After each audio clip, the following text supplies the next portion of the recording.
Good evening, my Real News Midday TV family. Welcome back to the channel for another news update. And in the news this evening, wife killer Beachy Stout and the co-accused sentenced to life in prison to serve 28 years before parole eligibility.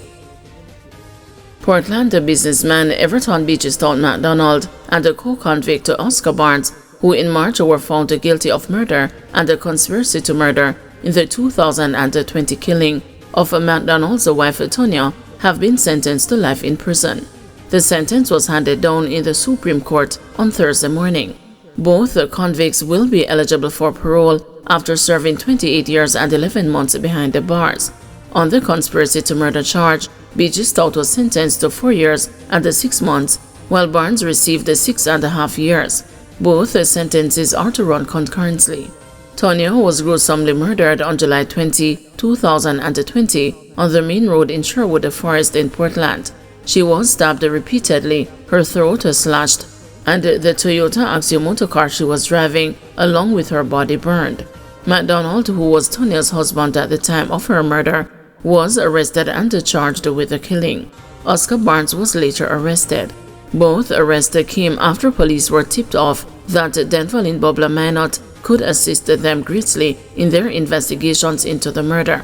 After they arrested him at his house in Portland, he confessed to his involvement, claiming that he had been contracted by MacDonald for $3 million to kill his wife. However, Minot claimed that because he could not carry out the crime exactly as he was instructed to stab and burn her body, he ended up subcontracting the killing to Oscar Barnes, who he said murdered Tonya all by himself. Police probe suspected droning at a Breezy Castle. The East Kingston police have launched an investigation into a suspected droning at Breezy Castle, Kingston. The deceased has been identified as the 31-year-old Michael Alvarenga, also known as John Crow, an unemployed resident of 18 Fleet Street, Kingston. The police were alerted after the body was found washed up along the shoreline near Norman Manley Boulevard around 9 a.m. on Wednesday. Upon arrival, authorities identified the victim as Alvarenga, who was reportedly known to suffer from epilepsy. The body was transported to a funeral home for a post-mortem examination. The Ellenstone Road Criminal Investigations Branch is currently conducting a probe into the incident.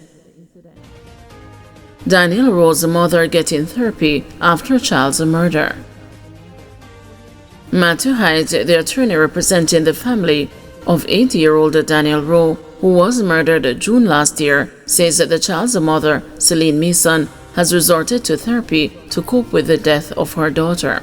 The revelation comes after 32-year-old Coyote Sachel, the woman who abducted and slashed Daniel's throat, pleaded guilty to child stealing and murder on Wednesday. Mr. Hyde says the family's grief has worsened with the passing of relatives soon after Daniel. It was a heartbreaking moment. I sat beside her throughout the hearing and tears flowed, It is a different atmosphere when you have the matter hanging over your head. You don't know if this person has done this terrible thing versus looking at the person in court now admitting to killing your daughter. It is devastating for the entire family, and they have suffered quite a bit of loss in recent months. I believe her grandmother passed, her mother had passed, her daughter, so it is quite a terrible time for her. I know that she is the mother, Ms. Mason. I know that she is engaged in counseling and therapy, and as lawyers, we have to have a great deal of empathy. 52-year-old alleged gunman relieved of his tool by intended victim. Detectives from the Portland Police Division have charged 52-year-old Dwight Edwards, otherwise called Marlon Brown or Ballings, of Bryans Bay, Port Antonio in the parish, with several offenses following an incident on Red Hassel Road in Port Antonio on Tuesday, September 17. Edwards has been slapped with the charges of shooting with intent, possession of prohibited weapon, using a prohibited weapon to commit a felony, and unlawful wounding. Reports are that about 7:15 p.m., a man was on his way from work when he was approached by Edwards, who opened a gunfire at him. The man was not hit, and a tussle reportedly ensued with the attacker. During the tussle, the man bit his assailant on his right thumb, and the gun fell. Onlookers contacted the police, and on the arrival of the law enforcers, a Glock pistol and 4 9mm rounds were handed over to them. Edwards was taken into custody and was charged after an identification parade and a question and answer session. A court date is being finalized for him. Jamaicans and Caymanians held in joint maritime operation. 2 Jamaican and 2 Caymanian men suspected of being involved in a drug smuggling operation were charged when they appeared in court earlier this week. The charges followed a recent interdiction at the sea during joint maritime operations with the Cayman Islands Coast Guard and the Jamaica Defense Force Coast Guard in international waters. During the operation, an estimated 560 pounds of marijuana were seized. The police report that larger pockets of drugs are now being analyzed, and more details of the haul will be presented in court. Those held in connection with the seizure were remanded in custody and are due to return to court on October 8. More rains expected into the weekend amid a tropical wave. More rain is in the forecast for Jamaica as a tropical wave is expected to move across the island this weekend, bringing with it appearance of showers and thunderstorms. Heavy rainfall has been affecting the island since last Saturday, causing the Meteorological Service of Jamaica to extend a flash flood watch for the country.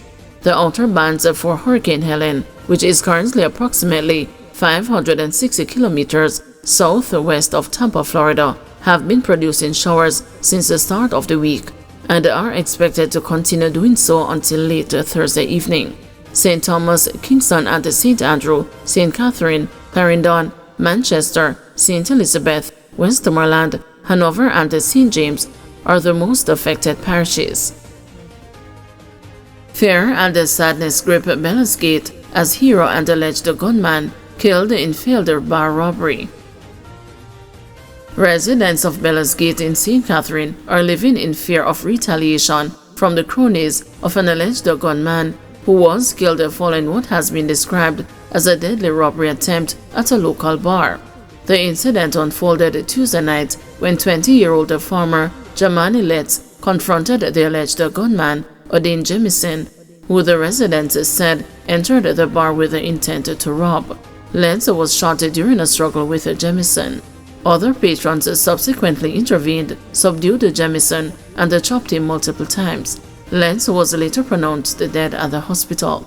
Yesterday, there was a somber mood in the area, and when the news visited, some residents had lit a fire at the spot where Letts was shot, describing it as a burnt sacrifice in his honor.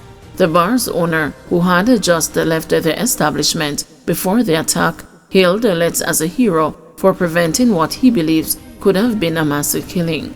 He's a savior. If it wasn't for him, a lot of people in the bar would die. He's a good youth who never gets into any problem with no one. It is sad to know that he had to go like that, she said. Residents said Jamison had been terrorizing the area with accomplices for some time, but the fear had prevented them from reporting his activities to the police. Everybody in Gate know that he walks around with his gun, but they fear for their lives, so they have not reported it to the police, the bar owner said. Let's mother, Maxine James, was inconsolable, describing her son as a decent young man who always listened to her. He's my youngest, and the only place you would find him if he is not helping out at the bar is at his brother's yard or mine. I can't feel anything right now, just can't come to it that them kill me picnic, she said tearfully. Community members along with the People's National Party representative Loxley Francis gathered to console Letts' family.